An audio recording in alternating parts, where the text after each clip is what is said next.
Right now, the passing of Queen Elizabeth should be the passing of the British Empire and monarchy.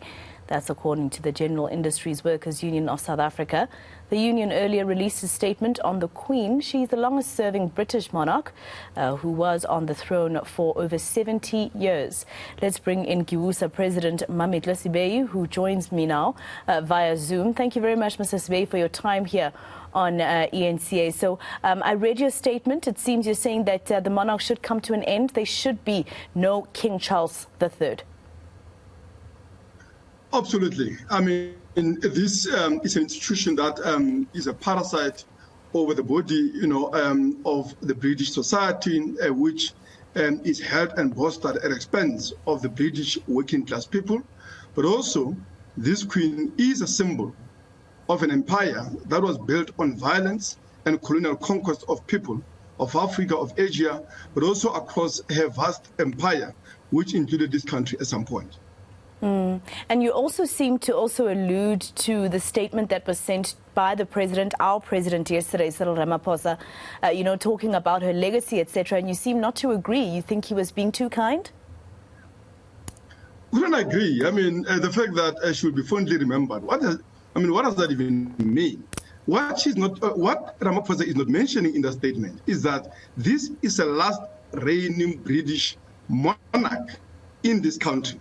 And if you were to ask the people that lived during her reign in this country and to say, what do they remember of that legacy? It was a legacy of colonial conquest. She gladly accepted and proudly reigned over a realm that was built on colonial conquest, the landed possessions of the native majority in this country, the slavery and indentured labor of both the African people, but also people imported from all over their vast empire, who labored and built the colony for the interest of the British imperialists, for the interest of the British corporations. And we are saying that this is a person who symbolized that. But also this is a person that presided over a regime of white minority government in this country, which left a legacy of racism, but also a ruthless colonial and class exploitation that we are still living with to this very day. And in your statement, Mr. Sebei, I mean, you say things such as, unfortunately, she died a peaceful death, saying, unfortunately, she died a peaceful death. As Africans, we say that you can't speak ill of the dead. What would you say to people who say to you, you should have just let it lie? She was, on the throne for 7 decades, 15 prime ministers. She did what she did. You didn't have to say all of this after her death. No, if somebody was to say that of Hitler, what do we say?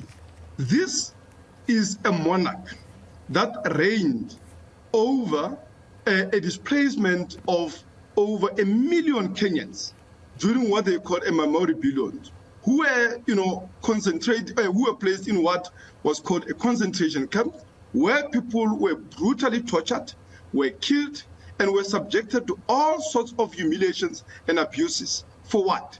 To defend an empire that was imposed on the people of Kenya, that was imposed on the people here in South Africa. When you reign over an empire built on conquest and blood, you accept the responsibility for it. And we are saying that she died peacefully, while the victims of the crime of the empire that she symbolized and represented, those people have not received justice, and that she has died without being held accountable for that. For me, it's a failure of justice, and I think it shows that it is not always that good triumph over evil. And we are saying that this, for me, is somebody who is responsible for crimes against humanity, especially in this country and across the colonial world. And just very quickly, just a yes or no for me, Mr. Sebei, are you likening the Queen to Adolf Hitler? Just a yes or no. I mean, the British imperialism, what do you think it represented?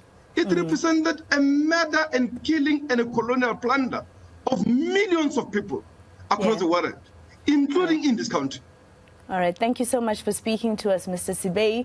Of course, a different voice, and we, as a channel, have to cover every aspect. Mametlwe Sebei, the president of the General Industries Workers Union of South Africa, they saying that it's unfortunate that the Queen died a peaceful death, and basically saying good riddance. Still to